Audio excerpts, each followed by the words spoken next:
Greetings and welcome to episode 365 of Geeks in Space. I am your host, Rob Commander Taco Malda, and welcome to my guests. I'm Nate Ostendorp. I'm also using a soothing timbre of voice for this episode. You're on NPR. Isn't it timbre? You're right. Just saying. I'm Chris DeBona. I'm looking at my camera. And I'm Rob Roseboom. Just That's waiting super. for this to get started.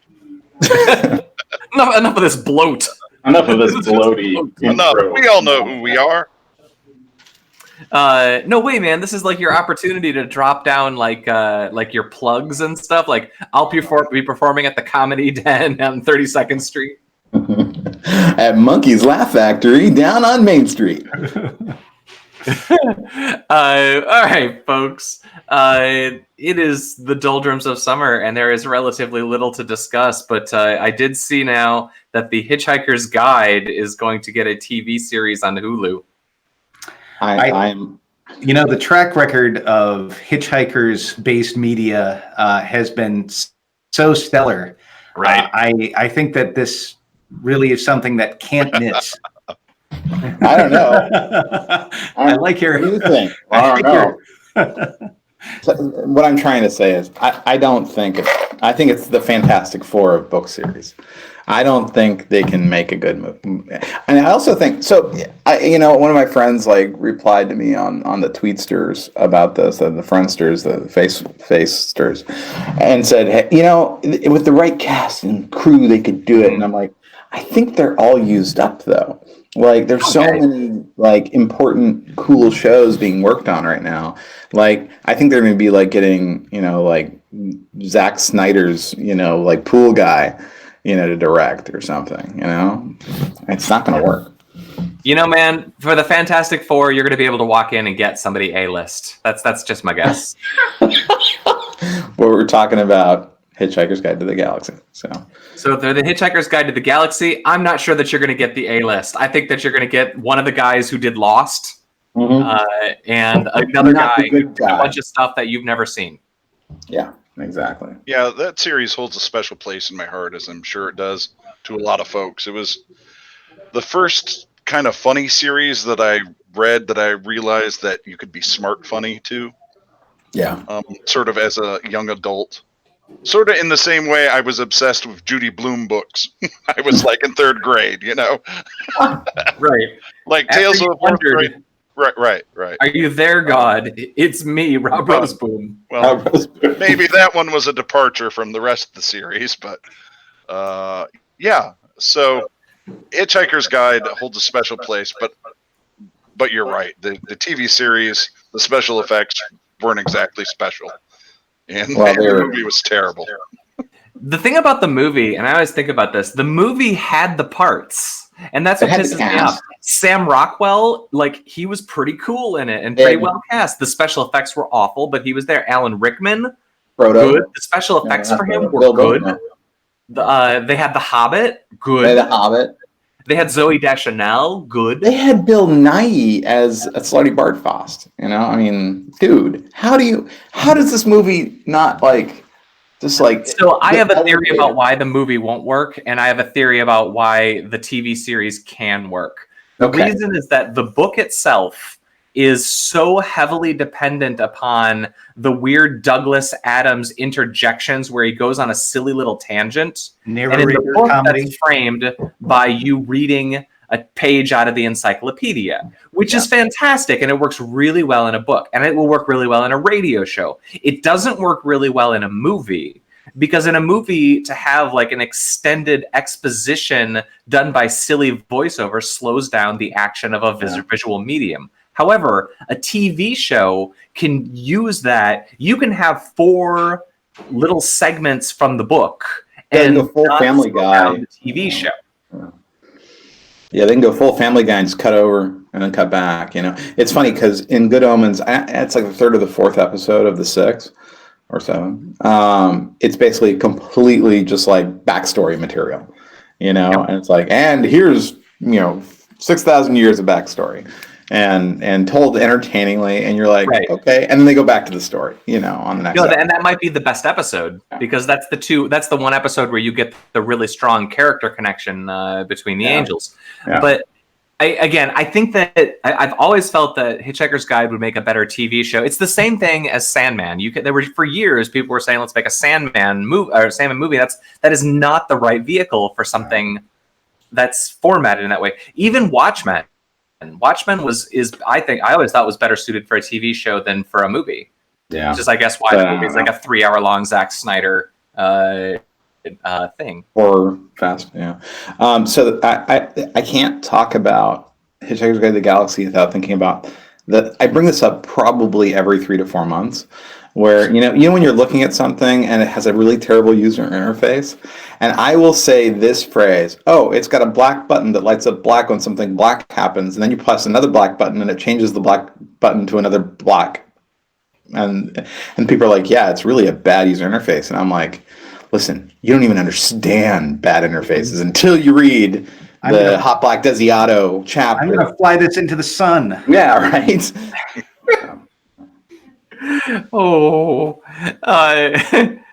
So I put up a good video on the history of drum machines.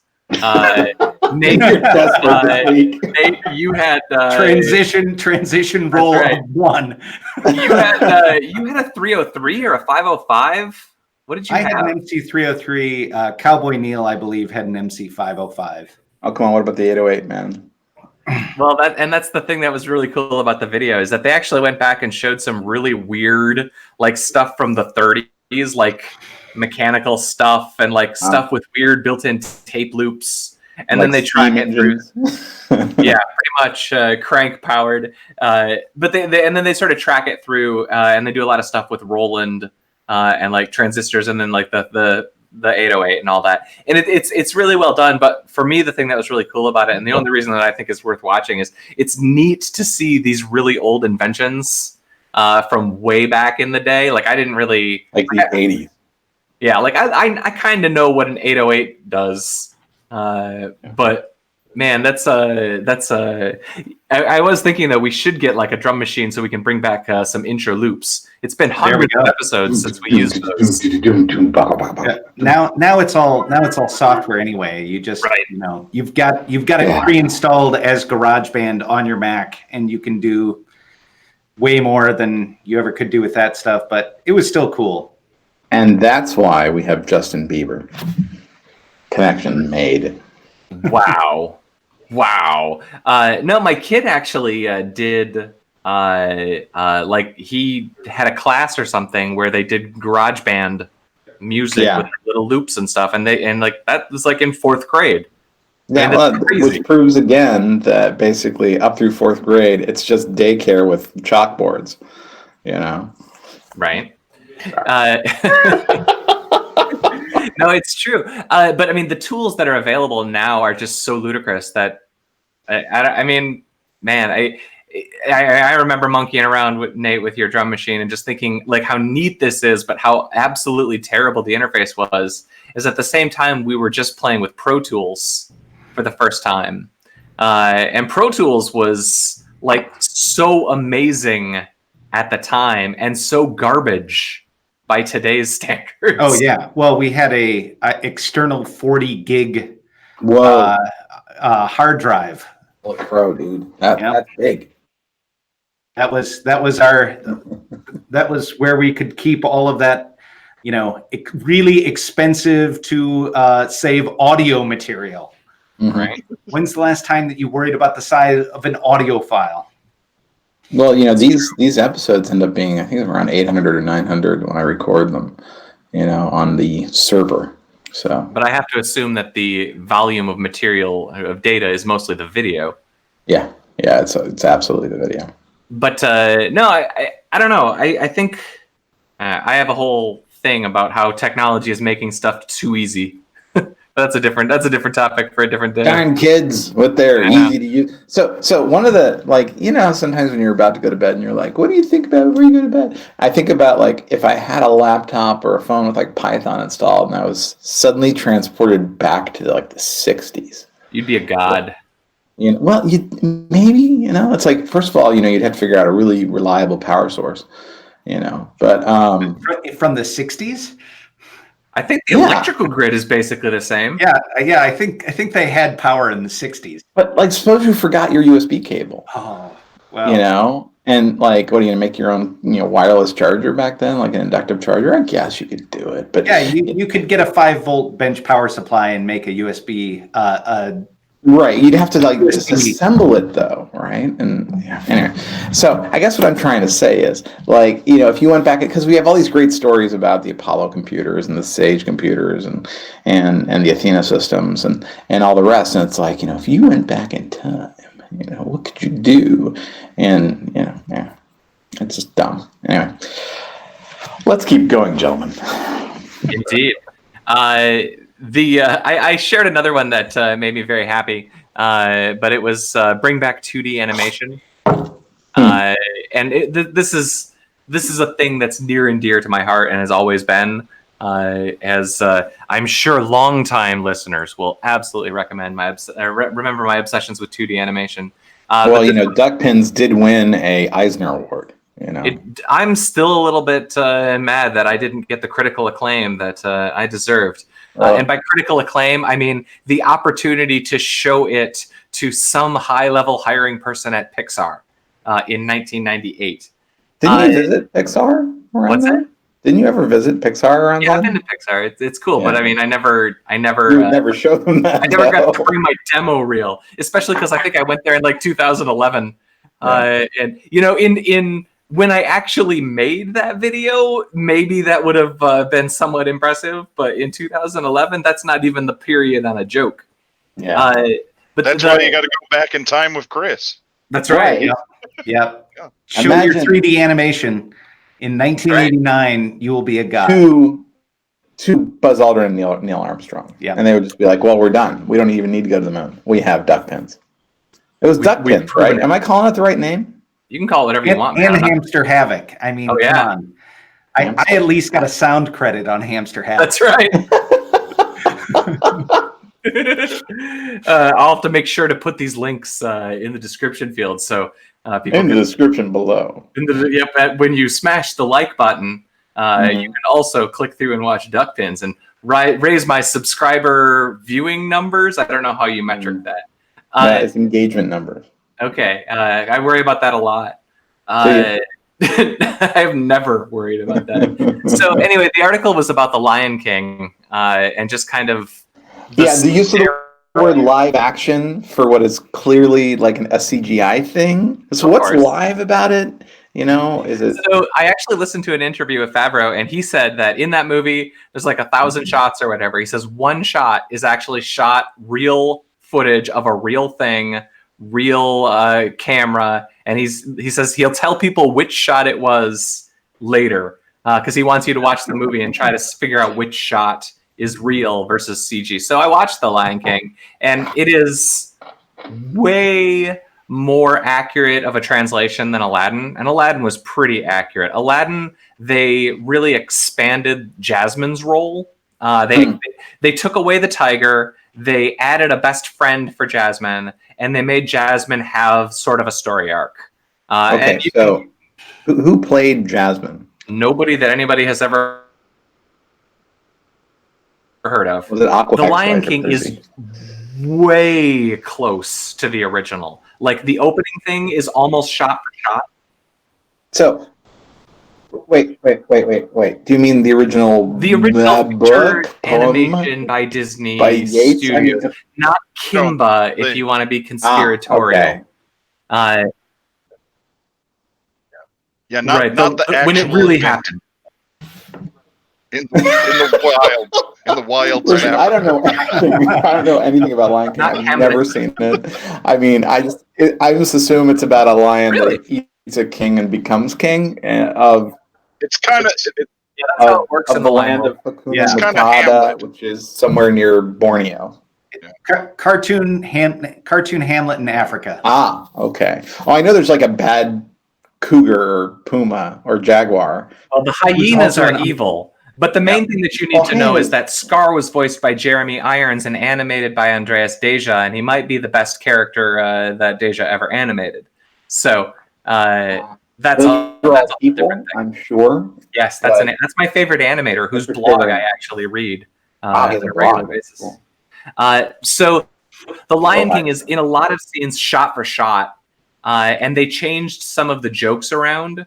And my only complaint with it is less racist.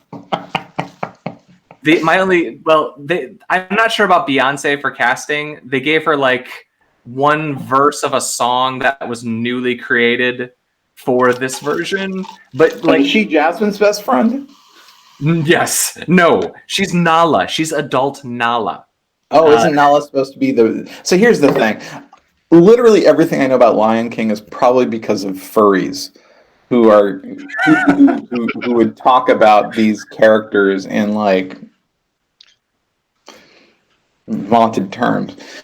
Like when we were editing like comments out of Slashdot, it's like someone talking about Nala and how they want to make kittens with her. Yeah. Well, there's a scene where an adult Nala and Simba like lick each other, and it's like it's weird. No doubt. Okay. Did we talk about cats last time? Because we need to talk about that freaking trailer. That's the whole thing, right? Weird it was, and dude, what? It's got Taylor Swift in it though, so it's going to be fine. Yeah, it's got people in it, but it's about cats, and it doesn't make. Honestly, did you see Kimmy Schmidt, the last season of Kimmy Schmidt, where we find out the cats is just people? Well, yeah, but we find out the cats is literally just like homeless people who sneak into the production. Yep. I just thought that was brilliant, but yeah. They're doing an episode of Kimmy Schmidt. They're doing one more episode, I guess, that they're using the Black Mirror blunderbuss tech for. Okay. Bandersnatch. What was the? Yeah, it was like blunderbuss. What? Blunderbuss. Yeah. That was a gun. It's like choose your own Kimmy Schmidt adventure. Yeah. Like that could be fun. I would actually really enjoy seeing that. Yeah. Anyway, what I just wanted to say with my animation article that I was really interested in is that it kind of goes through the sort of rise and fall of 2D animation, and then the rise of Pixar and CG animation. There's a couple of interesting things I didn't really know. One of the things that I didn't know is that apparently in the 90s, the really good 2D animators were getting big raises because there was headhunting occurring between all the studios. And that actually became a big problem because apparently, and there's a comment in this article that I want to verify, and I've been Googling around to try to verify it. So if one of our two listeners actually is able to figure out information about this, they said something to the effect of $1 million animator. Like, and like, I can't imagine a 2D hand-drawn animator being paid a 7-figure salary. Maybe especially back then. Maybe that's when that money was real. And I could see it for like Andreas Deja or Don Hahn or trying to think of like who would be like an A-level animator from back in the day. Eric, you know what this smells like? This smells like who did not Ralph Bakshi? Crap, this is gonna bug me. Don Bluth. Don Bluth. This sounds like a Don Bluth story, doesn't it? Because he did that whole thing where he was hopping studios and taking people with him, and yeah, man, this sounds like a Don Bluth story. I'm gonna say I think it probably has more to do with Cats Rescuers Down Under. There you go. Let me tell you, I can tell you a story about Rescuers Down Under. But that's not good. It was actually the first Disney feature film to use the Caps animation system. Oh, wow. Useful information. Totally. And not sexy at all. No, not sexy at all. Well done. Keeping that actually, so that's my other weird wish I could find information on the internet. The Caps animation system was developed in the 80s by Pixar, done for contract for Disney. And it was basically a system that allowed you to scan in hand-drawn slides or hand-drawn cell animation and then ink and colorize them. I think maybe not even ink, maybe just colorize them, and then do the final compositing fully digitally. So technically speaking, at the very last scene of The Little Mermaid was shot in that system. So technically, it is computer animated, or it is computer assisted in some way. Computer but there compulsive, is so little documentation on that system on the internet that it makes me just angry. Like, I'm basically able to find maybe 300 or 400 words about this thing and like one screenshot, and it's I know who would know. We'll talk about it afterwards. You actually met him at Sci-Fi. Michael? No, Rob. The other Rob. Oh, okay. He's the Pixar emeritus. I don't know if you met him when you were there. I don't know that I met Rob. I met a few folks out there, but I'm obsessed with that system, because that was the system that like brought the production budgets down and made Aladdin and Beauty and the Beast and The Lion King, like that era, the Renaissance era, technically possible. Which, of course, then also apparently led to $1 million animator salaries. Have you tried sending an angry email or maybe a Yelp review? Yeah. I yelped Luncho Cafe at the Pixar cafeteria. I was like, wow. Yes, this pizza is not good. the Pizza Planet at the Luxor Cafe.